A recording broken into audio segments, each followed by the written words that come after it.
Hi friends, जय जगन्नाथ। केमते छन समस्ते। आज मु पूरा दिन जाकर भिडटे आने चेष्टा करछि आपण मन पाखक। तो सकाळु उठी मुँह फुह धोई एक्सरसाइज करी गरम पानी टिके पीदेली। तापर मु चुट्टी कुंडे देली। चुट्टी कुंडेबा पर सेतिक भितर देख तो आम ओम भी उठी पड़छंती।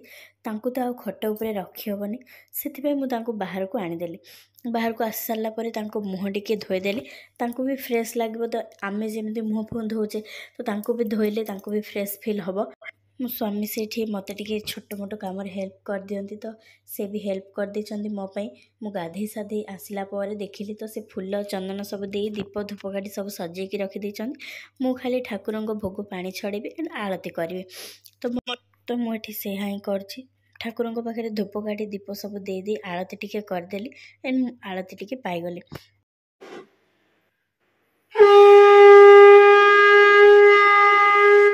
एवं छात को आसी देखे तो पूरा अंधार रही। तो मुझे आज निजक बहुत प्राउड फील कली। तो मुझे एत सका उठी पारी। Thank God, thank you God, एत हेल्प कर मत सका। कारण शीत दिन उठी हेबनी। आपण मैंने जानते मत टे फ्री मिलता मो समय रू। तो समय बाहर करी मुझे टे मो आलमारी साइज करी देखुना केमी पूरा कचड़ा हो पड़ी। मैंने सुखे आसबि तो भितर रखीदेवी।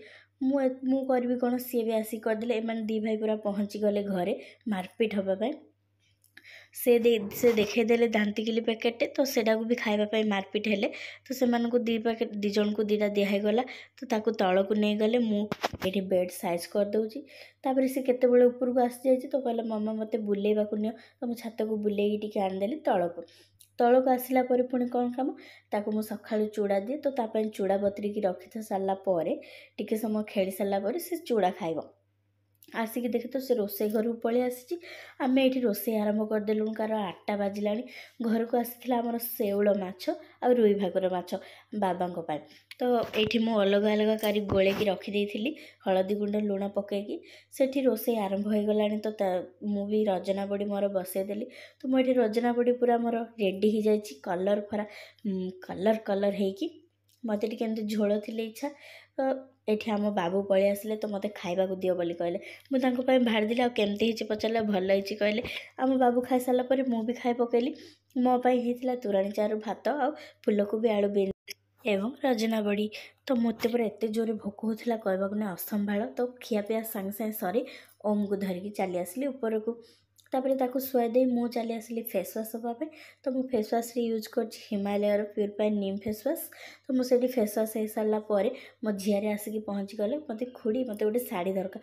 मुझे कौन पाई ना मु सॉन्ग कंपटीशन मिसी। तो से ग्रीन कलर शाढ़ी मत मागिले मुझे देदेली। शीत दिन में मुझे यूज कर मामा एथर फेसवाश। किंतु मत थोड़ा थोड़ा काम दूसरी कारण मोर ड्राई स्किन। तो ऑयल स्किन जार ताकू ही टिके भलरे काम दब। तो एडे बड़ बुजुलाटे पलि आसी। यहाँ हूँ मेन जिनस हगिस। तो तार मु हगिस धरिकी तल को चली आसली। तो से जय जगन्नाथ टीवी लगी से देखुची जगन्नाथ को ताली मार्ची। संध्या बेले आसिक देखे तो आमर अंडा सिझा बसची। तो आज हम अंडा भजा पूरा जुकजुकिया करी। तो मु बसईदेली अंडा भजा। दीदी से आलू भजा बसौन। स्वामी आसिक पहुँची गले चाउमिन पैकेटे धरिकी। मुझे टिके काढ़ी फटकिना खाईदेली। बाहर को जाई देखे तो माने एते बड़ निया करचंदी। एवं देखंतु फ्रेंड्स माने आम नानी को केबडू देखि नथिबे। तो नानी भी एबे आम घर को आसीबा टिके कमे देइचंदी। तो आमे से निया रे कौन कौन सब पोड़ीचु आस्ते आस्ते देखिए आग को चलतु। तो एबे ये ओम को टिके खुआपिया सरीगला। ताको खुआपिया सरवा पर घरर समस्ते खाइबे। देन से भी जीवु। तो खुआई सारापर आम टे माँ पु खेलीदेलु। घर को आसीगला आमर पोड़ा पोड़ी। तो मुझे पियाज कंचा लंका सब चकटा चकटी करी। देन मु चकुड़ी पारिली। मो स्वामी को देदेली चकड़ा चकटी तुम कर दियो। सेतिक भितर आसी जाइए कंधमूल और आलू। आलू दीटा तारे पकईदेलु और कंधमूल मु पोड़ा कंधमूल टेस्ट करने खंडटे काली सत कौच कहवा माने जबरदस्त पूरा एत टेस्ट लगे। पोड़ी सारापर खाइबाटा बहुत बढ़िया लगे। तो राति आमर अंडा भजा आलू भजा आ रजना बड़ी सकाळ थिला। तो माछ बेसर भी सकाळ थिला। सेटा मो स्वामी को दे देइथिली। एंड मु स्टोन चूड़ी पिंधिली सेटा तो पिंधिबा उचित नुहे। आसिकी चूड़ी मोर चेंज करदेली। एठी मो ब्लॉग टी को शेष करछि। जदि आपण मानकु मो वीडियोटी भल लागुथबो लाइक शेयर सब्सक्राइब निश्चित करिवे एवं प्यारा से कमेंट मते दे देबे।